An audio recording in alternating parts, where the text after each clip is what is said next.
Assalamualaikum, selamat datang kembali di Guru Gembel Channel. Kapan Baraya terakhir kali mendengar Pak Rocky Gerung itu mengkritik Prabowo Subianto secara tegas, lugas, dan dengan bahasa yang tajam? Saya yakin Baraya tidak mengingatnya kapan itu terjadi. Atau kapan Baraya pernah ingat Pak Deddy Kobisa itu mengundang dalam podcastnya tokoh-tokoh yang berani secara vulgar mengkritik pemerintah? Baraya ingat? Baraya saya yakin juga tidak ingat karena memang tidak terjadi. Baraya ingat nggak kapan terakhir kali Ibu Najwa Shihab melakukan kritik dengan bahasa yang sarkas seperti biasanya, seperti dulu-dulu terhadap pemerintahan Pak Prabowo Subianto? Kapan Baraya pernah mengingatnya? Nah, apakah karena Pak Prabowo Subianto adalah pemimpin yang hebat, yang handal, yang baik hati dan dicintai sampai tidak ada yang mengkritiknya sampai sejauh ini? Bukan seperti itu. Kalau Baraya melihat data yang dikeluarkan oleh Amnesty International, Baraya akan melihat hal yang sebaliknya, bahwa Pak Prabowo Subianto itu adalah presiden paling represif sejak zaman reformasi. Bayangkan Baraya, ada 5.538 orang sampai sejauh ini yang mendapatkan perlakuan buruk dari aparat penegak hukum dan penegak keamanan di Indonesia sejak era Pak Prabowo, dan itu adalah yang paling tinggi sejak era reformasi. Di antara tokoh-tokoh yang menjadi korban itu, ada yang digebukin, ada yang ditahan, ada yang diculik, ada yang dipenjara sampai sekarang dengan tudingan yang sangat-sangat absurd dan tidak jelas, dan bahkan ada yang meninggal dunia kemarin. Nah, dalam situasi yang seperti itu, kita mengajukan pertanyaan ulang, apakah Pak Prabowo sedang menjalankan politik diktator? Tapi kok nggak kerasa, kok nggak kelihatan? Nah, di sini saya ingin jelaskan kepada Baraya ya, bahwa satu, Pak Prabowo itu belum tentu jahat. Tetapi pasti Pak Prabowo Subianto adalah Presiden Indonesia yang paling berbahaya di era reformasi. Kok bisa seperti itu? Simak narasinya, yuk kita mulai.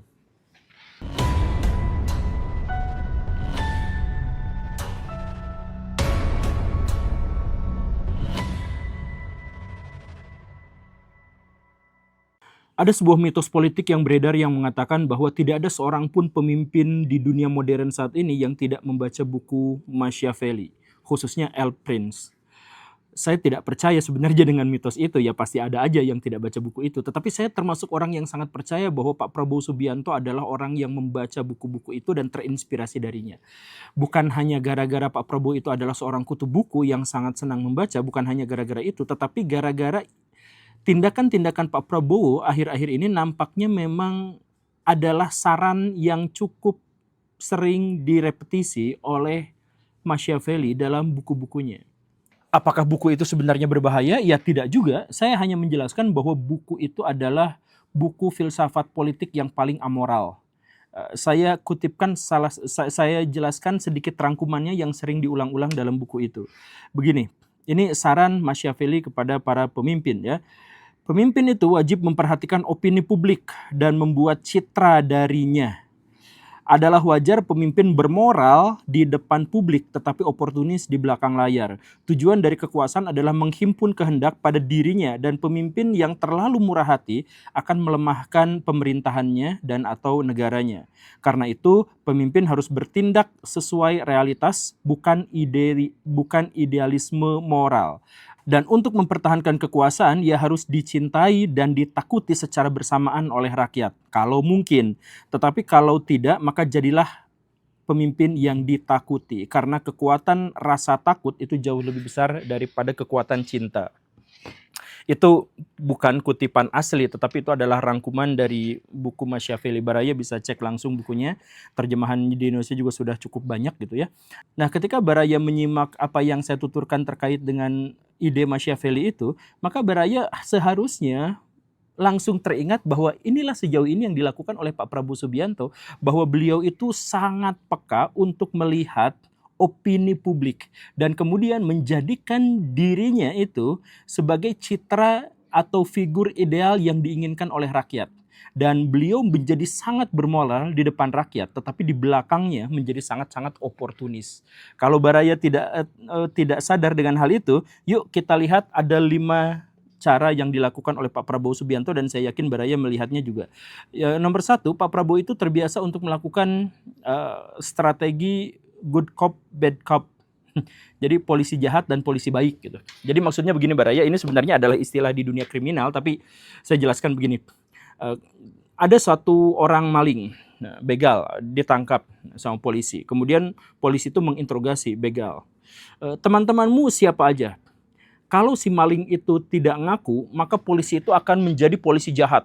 Dia gebrak meja, dia mengintimidasi secara fisik dan mental, dia melakukan tindakan kekerasan, dia ngegebukin, dia nyetrum, dia bawa pisau dan lain sebagainya. Bagaimanapun untuk menyakiti.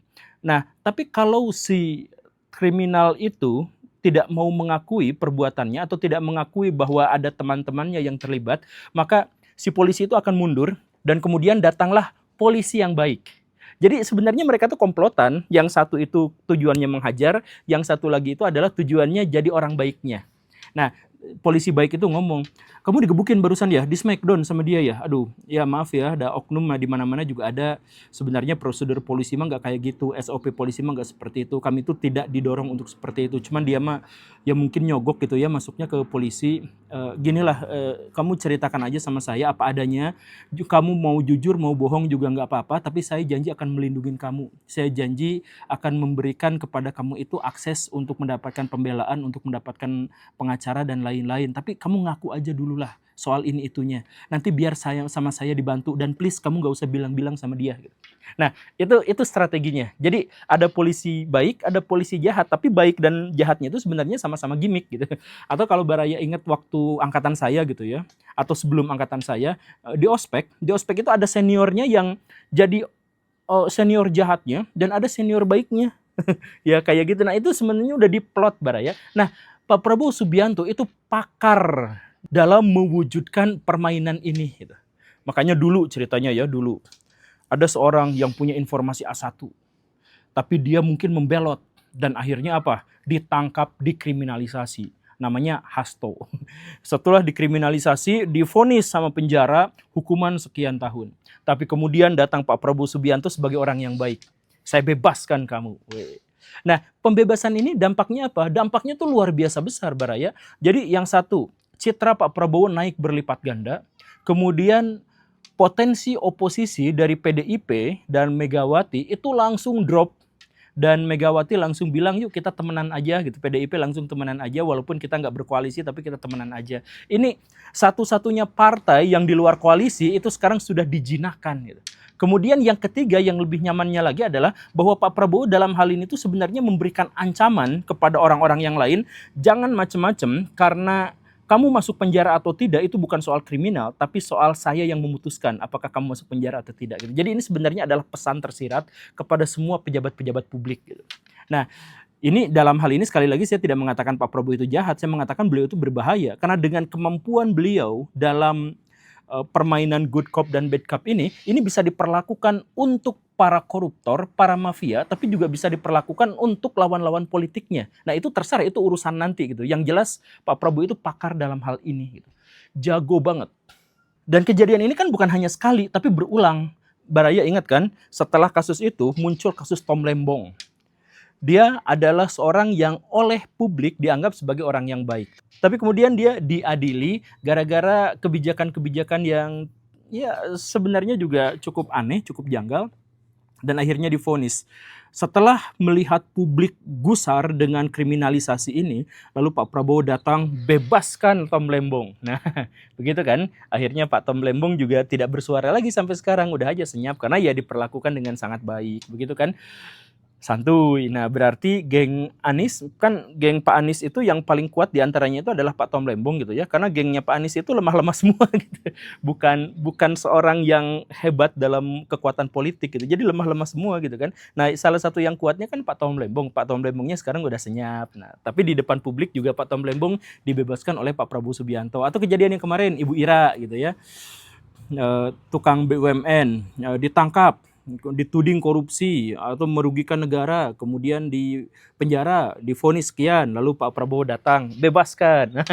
Begitu. Jadi ini semacam permainan yang sangat jenius yang dilakukan oleh Pak Prabowo dan inilah yang akhirnya membuat kita tidak bisa atau sulit sekali menemukan orang yang berani mengkritiknya. Karena pesannya jelas, masuk penjara atau tidak itu adalah urusan saya, dan saya akan memberikan kebaikan kepada orang-orang sekitar. Jadi ketika kita kritik Pak Prabowo sekalipun, kita tuh bisa aja dihujat sama netizen gitu. Gara-gara netizennya udah terhipnotis oleh kebaikan Pak Prabowo yang sangat luar biasa. Itu yang pertama. Kemudian yang kedua, ajak orang-orang untuk berkoalisi. Nah ini uniknya Pak Prabowo. Siapapun yang menjadi musuh politiknya, yang menjadi lawan politiknya, itu justru ditawarin untuk gabung dalam koalisi. Ini strategi Sun Tzu banget gitu. Dan ini juga sebenarnya ini mengingkari gagasan Machiavelli, karena Machiavelli itu berpikir bahwa seharusnya pemimpin itu hanya dikelilingi oleh orang-orang dekat dan bijak saja. Jadi kalau ada musuh, ada lawan dan lain sebagainya itu tolong disingkirkan. Tapi Machiavelli juga sebenarnya mengatakan bahwa hubungan yang paling baik antara pemimpin dengan bawahan-bawahannya itu adalah hubungan kepentingan. Makanya Pak Prabowo itu ahlinya beri mereka itu sesuai dengan apa yang mereka inginkan, kepentingan-kepentingan mereka tuh apa gitu. Ada yang minta jatah ini, ada yang minta jatah itu, ada yang minta MBG dan sebagainya, ya dikasih semuanya. Akhirnya koalisi Pak Prabowo itu besar sekali. Nah begitu. Nah semuanya tuh jadi teman Pak Prabowo. Bayangkan yang dulu mengkritik kayak PKS gitu ya, yang apa itu tiba-tiba tuh jadi dekat sama Pak Prabowo Subianto. Ya udah dikasih. Nah, tapi konsekuensinya yaitu kabinet kita jadi terlalu besar, jadi gemuk banget gitu kan. Ya karena semuanya tuh dikasih jatah gitu. Yang dulunya oposisi biar bungkam kasih jatah ini itu gitu semuanya gitu. MBG itu kan buat teman-temannya di tentara gitu dikasih, segala rupanya tuh dikasih. Nah, pada akhirnya Pak Prabowo itu tidak memiliki oposisi politik dalam hal ini gitu. Jadi kita mau misalkan kalau dulu misalkan ya ke Pak Jokowi, bisa nggak kita kritik Pak Jokowi? Bisa, karena ada Pak Rocky Gerung, kemudian ada partai anu yang bisa menyampaikan aspirasi kita tuh untuk menggeruduk Pak Jokowi. Tetapi kalau Pak Prabowo itu nggak ada. Sekarang partai politik mana yang bisa kita gunakan untuk menyuarakan kritik kita terhadap Pak Prabowo? Nggak ada. Karena semuanya udah langsung direkrut. Nah, tapi ya itu tadi masalah utamanya itu adalah seperti yang dikatakan Machiavelli, mereka itu kan nanti bisa aja tidak setia gitu. Nah, makanya sama Pak Prabowo ini pinternya itu adalah mereka dibiarkan berkelahi, mereka dibiarkan bentur-benturan untuk mendapatkan kepentingannya, untuk mendapatkan keinginannya, mereka sengaja dibentur-benturkan. Nah, setelah dibentur-benturkan akhirnya apa? Akhirnya terciptalah musuh alamiah buat publik. Nah inilah yang kemudian digunakan oleh Pak Prabowo Subianto untuk menjadi bumper. Nah ini jenius banget Pak Prabowo tuh. Jadi misalkan gini lah, Badai kenal Bahlil, Pak Bahlil itu dihujat habis-habisan, dicaci maki habis-habisan, karena kebijakan-kebijakan yang sebenarnya di-ACC oleh Pak Prabowo Subianto. Kan Pak Bahlil itu dihujat misalkan karena bikin tambang di Papua gitu ya, kemudian merusak lingkungan, kemudian investasi soal Pertamina dan sebagainya. Nah, apapun kebijakan dari Pak Bahlil itu kan sesungguhnya adalah perwujudan dari keinginan Pak Prabowo Subianto sebagai presiden. Tapi kritik kita itu hanya mentok pada Pak Bahlil. Kita nggak punya akses untuk mengkritik orang yang di belakangnya. Gitu kan? Nah itu jagonya itu. Jadi koalisinya diperbesar, setelah itu mereka biarkan berantem. Nah setelah berantem itu kan nanti akan ada musuh publik, musuh musuh bersama gitu. Nah gitu. Atau yang kemarin kejadian bencana di Sumatera. Siapa yang jadi public enemy-nya? Zulhas. Padahal deforestasi besar-besaran itu antara 3 sampai 5 kali lipat yang terjadi di Sumatera itu dimulainya sejak era Pak Prabowo Subianto. Jadi 1 tahun masa pemerintahan Pak Prabowo, deforestasi di Indonesia itu naik 3 sampai 5 kali lipat di berbagai daerah. Tapi kalau kita mau mengkritik, kita mengkritiknya itu kepada Pak Zulhas. Kenapa Pak Zulhas? Karena dia adalah dari partai. Nah, jadi kan partai-partai Pak Prabowo itu dimasukin koalisi, diberantemin, nanti ada musuh Pak Kuat-Kuat gitu ya, yang diopinikan jadi penjahatnya, yang diopinikan jadi orang baiknya dan sebagainya. Jadi kita tidak mengkritik Pak Prabowo, kita mengkritik Zulhas, kita mengkritik Pak Bahlil. Kemudian kemarin yang kita geruduk DPR, apa salah mereka sih? Mereka RUU TNI misalkan, mereka kemudian ada KUHAP apa dan sebagainya banyak lah. Tapi kan sebenarnya walaupun mereka itu yang bikin undang-undang, tetapi kebanyakan dari undang-undang itu kan diusulkannya oleh Pak Prabowo Subianto. Atau setidak-tidaknya oleh pemerintahannya. Atau kalaupun tidak seperti itu, Baraya harus tahu bahwa dari 580 anggota DPR, 470-nya itu adalah koalisi Pak Prabowo Subianto. Koalisinya. Jadi apapun yang dibicarakan di sana dan bagaimanapun hasilnya, itu ada hasil dari koalisi bersama yang ketuanya adalah Pak Prabowo Subianto. Tapi kan kita ngegeruduknya DPR. Nah, ini jeniusnya Pak Prabowo, nggak bisa dikritik karena dia bikin bumper yang begitu banyaknya, penjahat-penjahat politik sengaja dimasukkan ke dalam koalisi untuk dihujat aja di situ. Jadi kalau Baraya ngobrol sama orang-orang Intel gitu apa segala rupa gitu. Jadi kalau Baraya punya informasi A1 dari ini itu gitu ya, kemudian Baraya ngobrol sama orang-orang yang memang jadi public enemy gitu. Baraya punya kesempatan untuk ngobrol sama public enemy itu gitu. Ya kalau mereka mau terbuka, mereka biasanya akan ngomong ya posisi saya memang diposisikan seperti ini gitu. Emang dijadikan sebagai samsak untuk dikorbankan, ditumbalkan untuk bisa mengawal kebijakan-kebijakan di belakangnya yang bahkan jauh lebih besar gitu. Tapi kan masyarakat sudah kadung membenci orang ini gitu. Jadi kayak Pak Zulhas, kayak Pak Bahlil sekarang bahkan ketika mengeluarkan kebijakan-kebijakan yang baik pun akan dianggap buruk. Sedangkan orang yang meng-ACC kebijakan-kebijakan itu, tindakan yang buruk pun tetap akan dianggap baik oleh masyarakat. Pinter banget ya. Makanya baca buku El Prince karya Machiavelli. Pemimpin itu harus baik di ruang publik walaupun di belakang dia bisa berlaku oportunis. Dan setiap kebijakan pemimpin itu harus didasarkan pada realitas, bukan ideal moralitas. itu yang kedua. Kemudian yang ketiga, jinakan para leader opinion. Jadi para pemimpin opini, para pemimpin narasi itu harus dijinakan. Dijinakannya dengan apa? Ya diajak ngobrol, diajak ketemu, diajak diskusi, ditawarin dengan apa yang mereka mau. Inilah yang saya bilang Pak Rocky Gerung misalkan. Pak Rocky Gerung itu kan katanya janjinya itu tidak akan mengkritik pribadi presiden, tapi mengkritik presidennya. Tapi kan terhadap Pak Prabowo tidak pernah dilakukan. Justru mengkritik Jokowi lagi gitu kan, Gibran lagi gitu. Nah, kita nggak tahu apa yang sebenarnya ditawarkan oleh Pak Prabowo Subianto di belakang layar terhadap Pak Rocky Gerung. Kita nggak tahu itu. Atau misalkan ya kita lihat ya teman saya Pak Deddy Kobisa. Ya maaf ya Pak Deddy.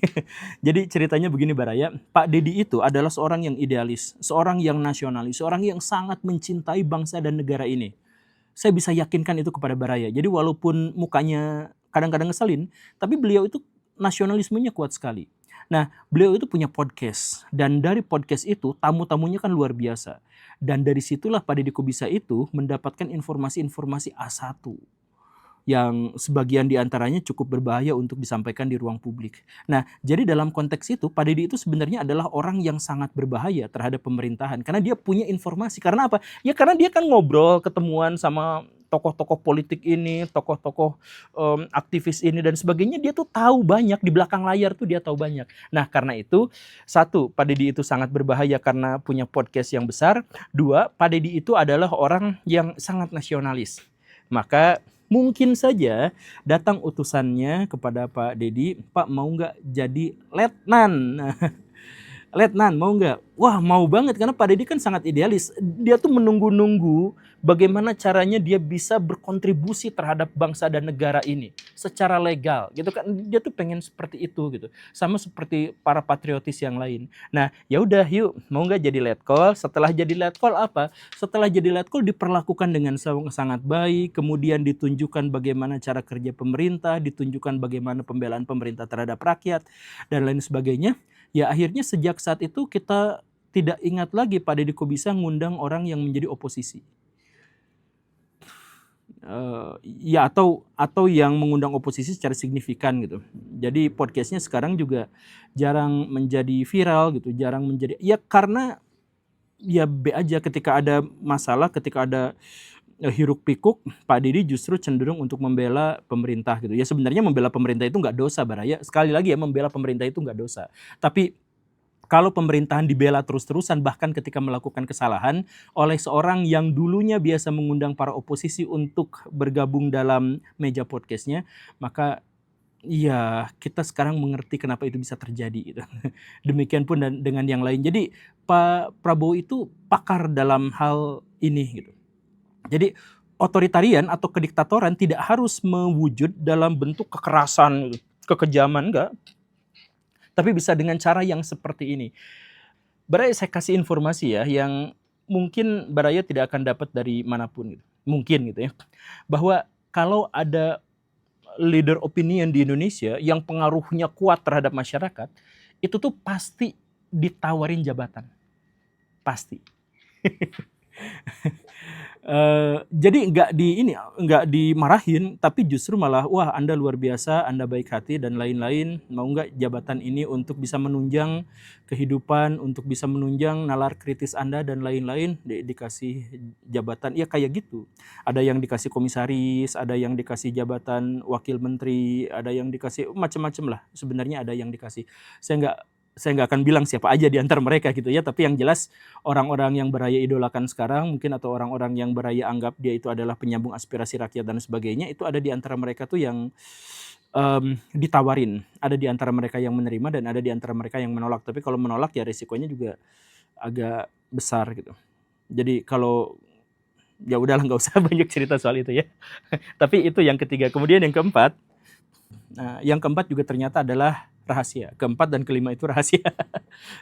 Bukan gara-gara saya diintimidasi atau apa, bukan gara-gara apa, enggak, biasa aja. Cuman sederhananya begini, seperti yang saya katakan di awal dan saya katakan berulang-ulang, bahwa Pak Prabowo itu belum tentu jadi orang jahat.